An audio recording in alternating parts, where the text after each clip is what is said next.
شكرا جزيلا كابتن خليل البلوشي. إذا نهاية المباراة كما شاهدنا بتقدم الترجي أمام الإفريقي هدفين مقابل هدف. الترجي الرياضي التونسي يتصدر ترتيب البلاي أوف منفردا.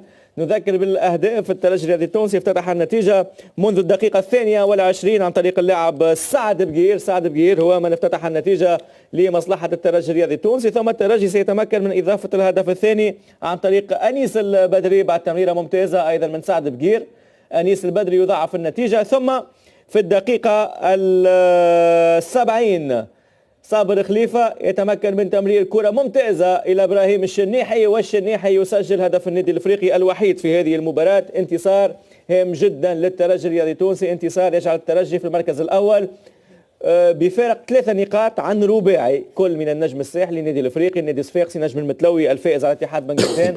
هذا الرباعي في المركز الثاني. ثم في المركز الاخير نجم او اتحاد بنجردان عفوا بصفر من النقاط. الترجي الرياضي التونسي 3 نقاط ثمينة جدا. وكتبت الفوز هنا في هذا اللقاء رقم 49 تاريخيا في لقاءات الديربي. مبروك لأبناء باب سويقة، مبروك للمكشخة هذا الانتصار وصدارة الدروي وصدارة الترتيب ب6 نقاط، وغرامي بها من صغري العالي، واللي بوجي يداون عليها عايش مجنون بها، مهبول مش عادي حتى حياة نسلم فيها. ولد العاصمة ولد جمعية ولد الحومة الشعبية، مبروك يا مكشخ في كل مكان. هذا الانتصار الكبير في لقاء الديربي. هاردك الافريقي وابناء باب جديدة على الخسارة والامل لا زال كبيرا من اجل العودة.